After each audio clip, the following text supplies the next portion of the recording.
Rien, ne bougez pas, restez avec nous. Dans un instant, le reste de l'actualité. Bon, alors vous aviez envie pour le prochain sujet de parler du handicap. Avec quel angle? Le sport et le handicap. Le sport et le handicap? Ok. Qu'est-ce que vous avez déjà pris comme contact? On va avoir un monsieur qui s'appelle Monsieur Veil, c'est un peu un senior et du coup il va nous raconter l'histoire du handisport. On est à la Biennale et nous avons rencontré une dame qui fait de la danse fauteuil et elle nous a proposé d'aller voir un entraînement. On va aussi voir Christine Bouquin, c'est la présidente du département qui a décidé que le Doubs soit candidat pour les Jeux paralympiques de 2024. Bon, et ben c'est parti.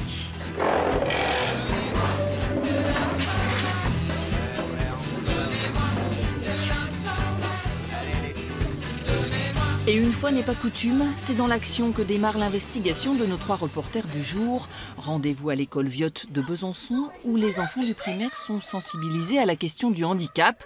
Pendant le temps périscolaire, ils testent le basket fauteuil ou le torball, un sport de balle réservé aux déficients visuels.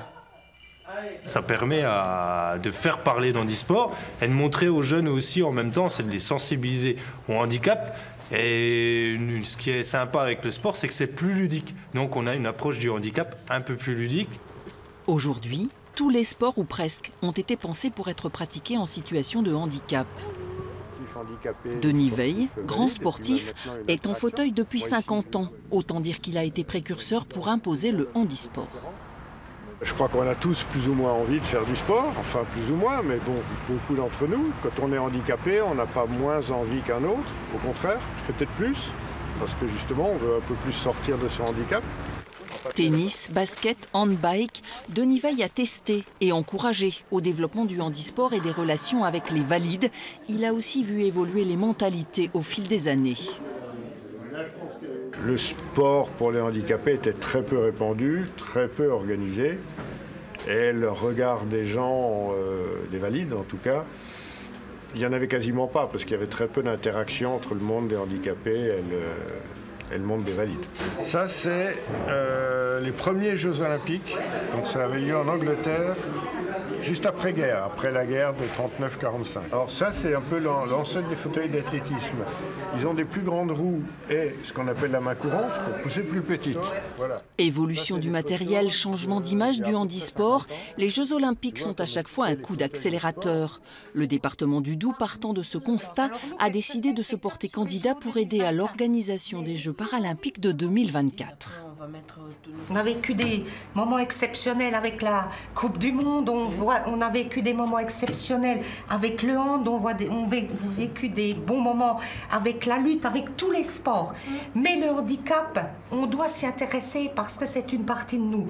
Alors ce que le département a décidé, c'est de dire, ben nous, ok, on y va pour les JO, mais à travers le handicap. Une initiative qui permettra sans doute à tous les clubs de la région de mettre en avant leur travail, parfois encore trop confidentiel.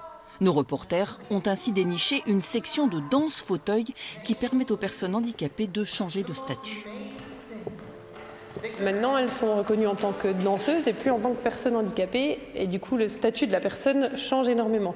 Ce qui est intéressant aussi, c'est de pouvoir faire pratiquer à des couples où dans le couple, il y a une personne est en fauteuil ou une personne est handicapée. Et la relation de couple avec le regard, la complicité, revient aussi également à travers la danse fauteuil. Des images et des sensations que nos enquêteurs n'imaginaient pas pouvoir vous montrer au début de leur recherche et qui répondent clairement à la question « Oui, sport et handicap sont un duo gagnant ».